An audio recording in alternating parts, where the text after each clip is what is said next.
คณะเฉพาะกิจกรมมาตรฐานและวัดแพทย์กวดพบโรงงานผลิตน้ำมันเสื้อไฟที่บ่ได้คุณภาพและปริมาณการผลิตที่นำเข้าด้วยสารมาร์เกอร์พร้อมทางพบค่าซัลเฟอร์สูง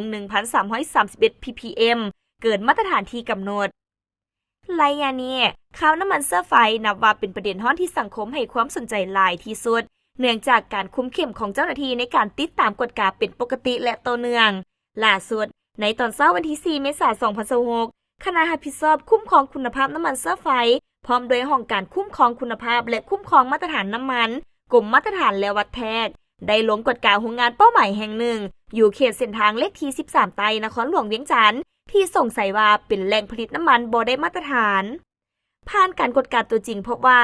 โรงงานดังกล่าวได้มีการติดตั้งเครื่องจักรเพื่อบดขี้หยาพลาสติกและกันน้ำมันเครื่องเก่าเพื่อผลิตเป็นน้ำมันเสื้อไฟโดยบ่มีใบอนุญาตดำเนินธุรกิจบ่ได้ผ่านการกฎกายั่งยืนคุณภาพและบ่ได้เสียภาษีอากรตามระเบียบกฎหมาย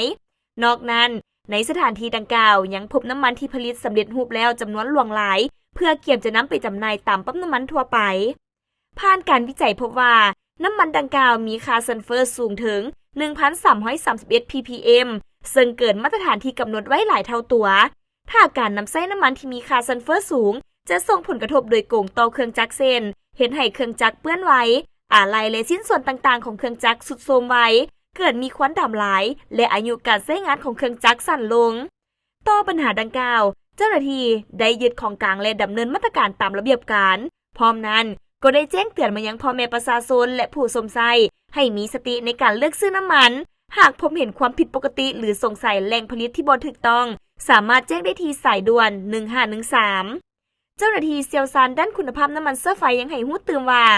การกวดพบโรงงานกันน้ำมันจากขี้ยาพลาสติกและน้ำมันเครื่องเก่าอยู่นครหลวงเวียงจันทร์บ่แม่นเพียงแต่การละเมิดกฎหมายธุรกิจทั่วไปแต่มันคือการสร้างผลกระทบต่อเศรษฐกิจและสังคมอย่างมหาศาลเป็นต้นแมน 1. ผลเสียหายทางด้านเศรษฐกิจรัฐสูญเสียรายรับการลักลอบผลิตและจำหน่ายโดยบ่เสียภาษีอากรเฮ็ดให้รัฐบาลสูญเสียงบประมาณที่จะนำมาใช้พัฒนาประเทศชาติความเสียหายต่อทรัพย์สินส่วนบุคคลและวิสาหกิจเมื่อเครื่องจักรรถขนส่งหรือเครื่องจักรกสิกรรมเพพังก่อนกำหนดย้อนน้ำมันที่บ่ได้มาตรฐานผู้สมใช้ต้องแบกรับค่าซ่อมแปลงที่สูงขึ้นส่งผลให้ต้นทุนการผลิตและการขนส่งเพิ่มขึ้นโดยบ่จำเป็นผลกระทบต่อตรงโซ่การสนองปั๊มน้ำมันที่รับซื้อน้ำมันเถื่อนมาจำหน่ายอาจจะได้กำไรระยะสั้นแต่ในระยะยาวจะเสียความเชื่อมั่นต่อลูกค้าและอาจถูกสั่งปิดกิจการ 2. ผลเสียหายทางด้านสังคมและสิ่งแวดล้อมมลพิษทางอากาศน้ำมันที่มีค่าซัลเฟอร์สูงถึง 1,331 ppm เกินมาตรฐานหลายเท่าตัวเมื่อถูกเผาไหม้จะปล่อยไอพิษและควันที่ดำเพื่อทำลายต่อระบบหายใจที่เป็นอันตรายต่อระบบหายใจของคนในสังคมและก่อให้เกิดฝุ่นละออง PM 2.5 ความปลอดภัยโรงงานกันน้ำมันที่บ่ได้มาตรฐานมักขาดระบบความปลอดภัยและการป้องกันที่ถูกต้องซึ่งมีความเสี่ยงสูงที่จะเกิดการระเบิดหรือไฟไหม้ลามไปถึงชุมชนใกล้เคียง 3. ผลกระทบต่อประชาชนผู้บริโภคคือผู้รับเคราะห์ประชาชนที่เติมน้ำมันโดยบ่รู้ตัวว่าเป็นน้ำมันเถื่อนต้องเสียเงินในราคาปกติแต่ได้สินค้าที่ทำลายทรัพย์สินหรือว่ารถของตนเอง